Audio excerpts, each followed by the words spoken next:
Okay, cool. We're done beating the dead horse. We're done running the same cycle. It is time for you to get up and make a choice. Are you going to choose you? Or are you going to keep beating the dead horse?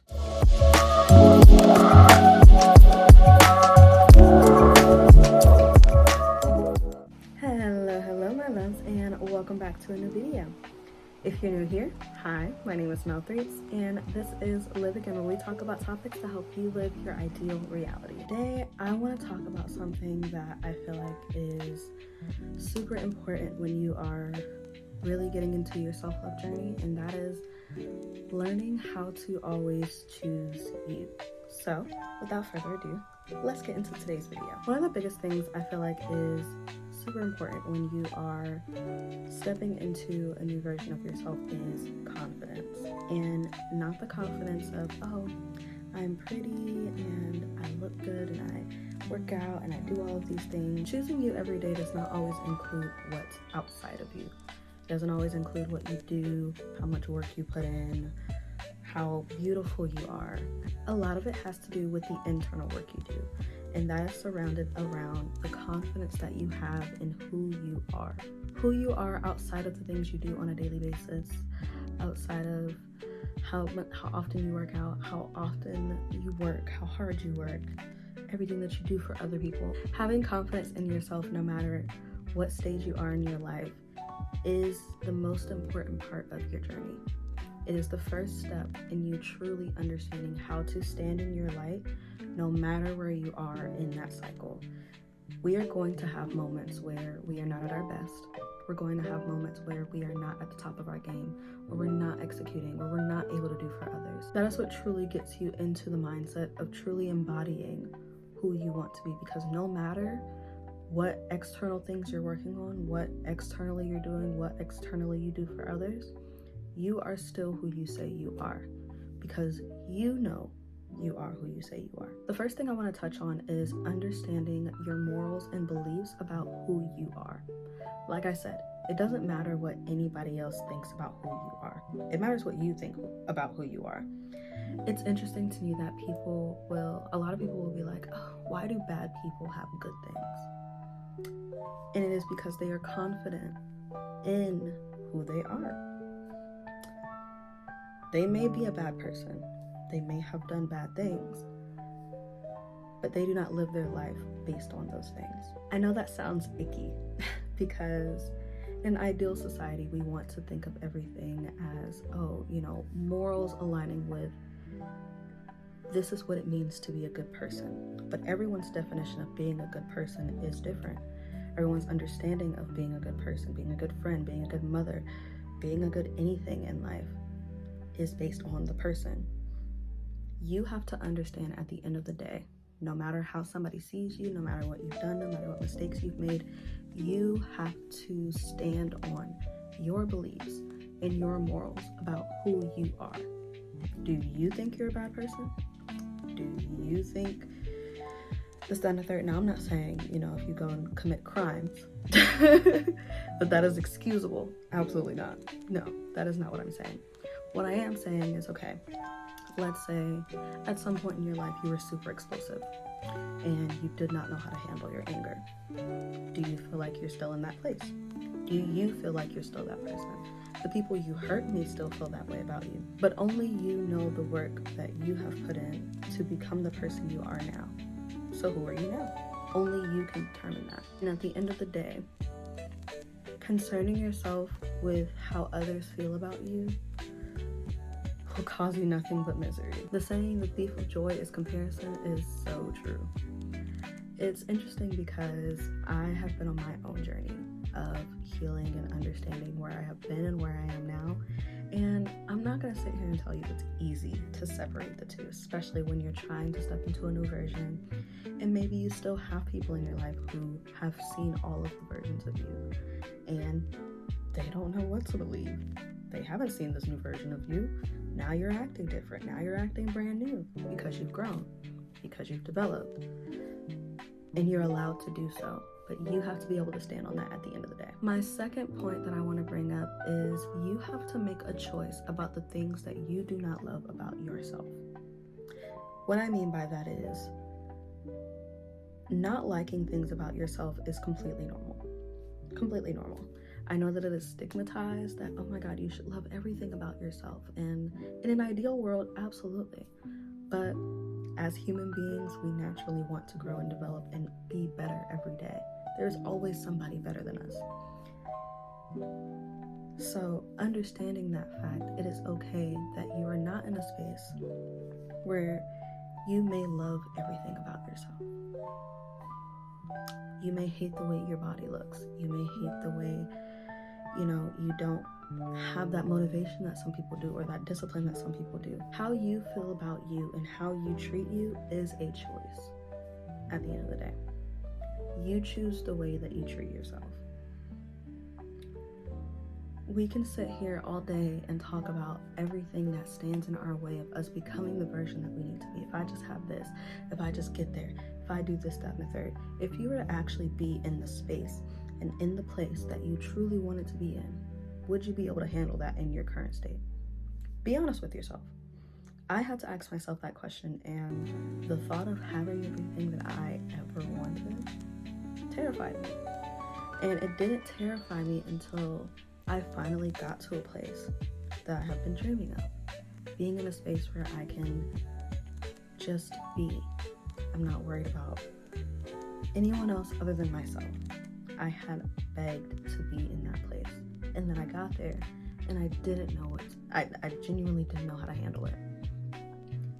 It tore me up inside because I was still operating from old beliefs, old morals, old things that no longer aligned with me. In this new season, I can't carry that with me. I had to make a choice. Am I going to continue to sit and fester in my insecurities? Or am I going to choose to say, you know what? This is something I'm insecure about. Either I'm going to work on it or I'm going to accept it. Those are two options. Or let it go. Those are three options. You have options. You have the ability to choose what you decide to internalize, what you decide to bring in to this new season of choosing you. Choosing you is about understanding that you have to be there for you no matter what. At your lowest, at your highest, does not matter where you are in your life. That is a decision on its own. So at the end of the day, no matter what insecurities you have, no matter how you are feeling about yourself, understand that you still have to make a choice at the end of the day. And don't let it be a rushed process. It's not something that you have to figure out tomorrow or anything of the sort. But understand that at the end of the day, it is a choice. You choose how you feel about you. No one else does. It doesn't matter what somebody else has and what somebody else possesses and how great and successful other people are. The thief of joy is comparison. You cannot compare yourself to someone else's journey. You are not on their journey. You are on your journey. You have to choose and decide what you want to do with your journey. If you want to sit and fester, understand that nothing will change. If you want your life to change, you have to be the change that you want to see. Third point I want to touch on is you have to stop breaking promises to yourself. I am still currently working on this. I had to realize how much I was not my own best friend. A lot of us tend to find it easier to show up for others. It's easy to look outside of ourselves and be like, oh, that's what you need? Okay, cool, I'm there. What do you need? Da-da-da-da-da. Recovering people pleasers. People pleasers. Trust me. Showing up for somebody else is always going to feel easier.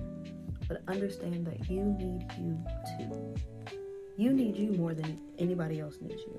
There's a saying that my family would say growing up, and that was, you have to put on your gas mask before you can help anybody else put on theirs.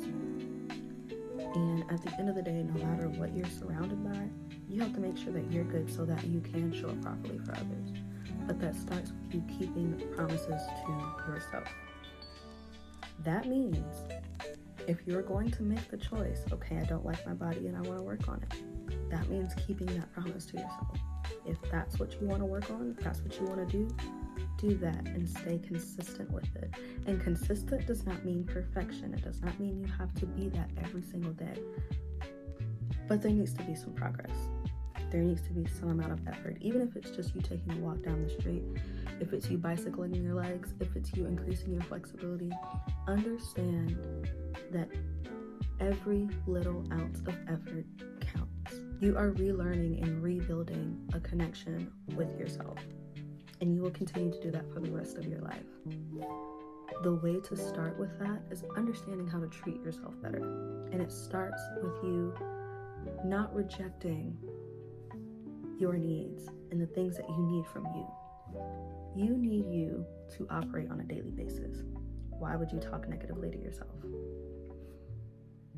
How are you going to operate as a unit if you are not taking care of yourself as a whole? Oh, well, I'm not where I want to be. Okay, we made the decision that we were going to work on that. So now that we made decision, it's like having a conversation with your partner. Like, hey, this is an issue I have, da-da-da-da. Maybe you guys get into an argument. Once you guys have had that discussion, okay, we're going to work on this. You move forward with that understanding. The same goes for yourself. You have to forgive you at the end of the day. You are just as human as every other person on this planet. You make mistakes. You don't always get up right away. Sometimes you slack off, sometimes you're lazy, sometimes it's a million things. You're a human being. You're allowed to not be perfect. We were not created to be perfect, so there's no reason to be or feel like you should be perfect. The best way to do that is to lean into this relationship with yourself with compassion, with love, and with respect. And you're not going to cancel on somebody that you respect and love and care about and enjoy. So don't cancel on yourself. My last and final point is you have to choose yourself every single day. There are no breaks around here, partner. There are no breaks. And what I mean by there are no breaks is that no matter what stage in your life that you're in, you still have to take care of you at the end of the day. Yes, it is great that you have a support system, but who wakes up with you every morning? Who's with you experiencing your experience with you every single day? That's you. That's you. You are experiencing you every day. Only you know the true work and effort and mental space, physical space, spiritual space that you are in currently. Only you can feel that. So, if you're aware of that and you understand that, you have to make a conscious decision to get up every day and decide, I am going to do this for myself. I am going to follow this course of action. I'm going to do nothing today. Because I want to, because I feel like I need it. You are deserving of pouring into your own cup. You are deserving of earning your own love. You're allowed to do that and take the space and time to do so. And it starts with choosing you every single day. Like I said, if that means I'm doing nothing today, or if that means I'm doing everything today. If I choose to do a 30-day challenge with myself, I am making that decision so that I can grow into a bigger and better person than I already am now. Not from a place of lack. You cannot grow from a place of lack. You will continue to fester in a place of lack. Understand, yes, we have gone through the phases of understanding everything that we don't love about ourselves, all the insecurities we have, everything that we deal with on a daily basis, the things that we consistently punch and beat ourselves up over. Okay, cool. We're done beating the dead horse. We're done running the same cycle. It is time for you to get up and make a choice. Are you going to choose you, or are you going to keep beating the dead horse?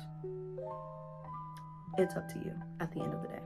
As always, thank you again for tuning in to another video. If you like this video, please don't forget to like, comment, and subscribe, and let me know one way you are deciding to choose you down in the comments below. And I will see you in the next video. Bye.